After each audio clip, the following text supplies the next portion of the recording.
ধরেন আমার ভাইজান আম্মা মারা গেল, আম্মার মৃত্যুর পরে আম্মাকে গোসল দেওয়ার আগ পর্যন্ত গোসল দেওয়া হলো, পাশে কোরআন পড়া হচ্ছে, সবাই এসে কান্নাকাটি করছে, কিন্তু কেউ কি এসে বলেছে আসসালামু আলাইকুম ইয়া আহলাল কুবুর বলে কেউ কি সালাম দিয়েছে? বলেন না। আপনাদের এলাকায় কোনো মানুষ মারা গেলে মৃত্যুর থেকে শুরু করে কবরে দাফন করার আগ পর্যন্ত ঘন্টা 2 ঘন্টা 4 ঘন্টা 5 ঘন্টা 8-10 ঘন্টা বাড়িতে রাখা হয়, মানুষজন দেখতে আসে। মানুষ যারা দেখতে আসে তারা কি সেই মৃত ব্যক্তিকে সালাম দেয়? বলেন না। দিবে না, দেয় না, কারণ ওই সময় পর্যন্ত ওই মানুষটা মরা, ওই মানুষটা মৃত, ওই মানুষটা মরে গেছে, ওই মানুষটার রূহ আজরাইল কবজা করে মালিকের দরবারে অর্পণ করেছে। ওই সময় সেই মরা যখন ওই সালাতে জানাজা জানাজার নামাজ আদায় করে, যাকে বিসমিল্লাহে ওয়া আলা মিল্লাতি রাসূলিল্লাহ আমার নবীর মিল্লাতের উপর উত্তর দক্ষিণ করে কবরে শোয়াই দিয়েছে, কবরে রাখতে দেরি ওই ব্যক্তির বল আহয়া সেই জিন্দা হয়ে গেছে, সাথে সাথে সালাম দিতে হয় আসসালামু আলাইকুম ইয়া আহলাল কুবুর। আর একটা আওয়াজ করে বলেন। এর আগ পর্যন্ত মরা ছিল, কিন্তু মৃত্যুর পরে যখন কবরে শোয়াই দেওয়া হলো সেই জিন্দা হলো।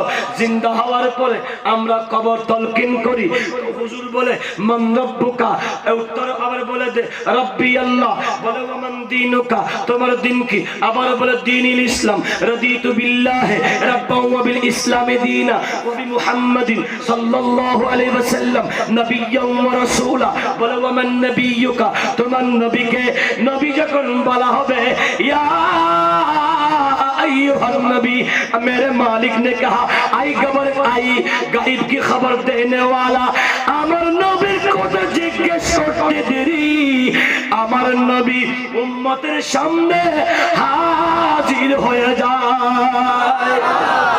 এজন্য आला हजरत इमाम इसके मोहब्बत बोले जमीन जमा तुम्हारे लिए मुकीन मका तुम्हारे लिए हमारे यहाँ तुम्हारे लिए अरे बने दू जहां तुम्हारे लिए बड़ करे बोले ना सुबहानाल्लाह।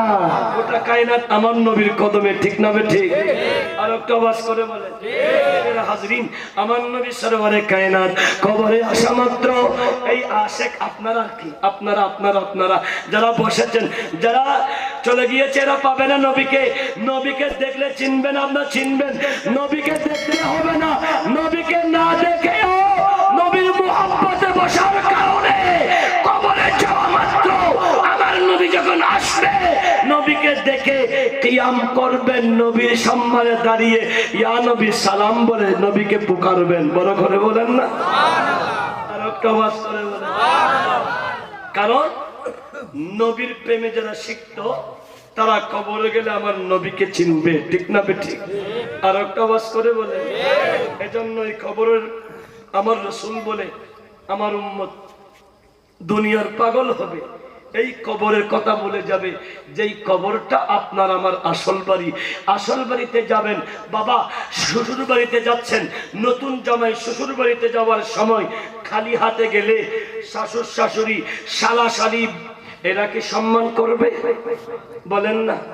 বলে আমার বোন জামাতা দুলাভাই এসেছে, আসার সময় খালি হাতে এসেছে, কিছু নিয়ে আসে নাই, মিষ্টি নিয়ে আসে নাই, আমার দুলাভাইকে সম্মান করা হবে না। সম্মান করতে হলেও ওই রকম সম্মান হবে না।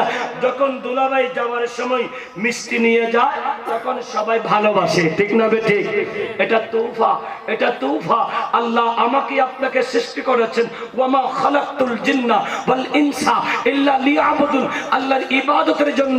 এই যুবক আমার বাবারা, আপনি সেই আল্লাহর কাছে যাওয়ার সময় খালি হাতে গেলে আল্লাহকে পাবেন না, নবীকে পাবেন না। নবীকে পাওয়ার জন্য আমার রাসূল বলে উম্মতেরা ভালো কাজটা করো, বা ভালো কাজ হলো আস-সাখিয়ু হাবিবুল্লাহ, দানি ব্যক্তি আল্লাহর হাবিব হয়।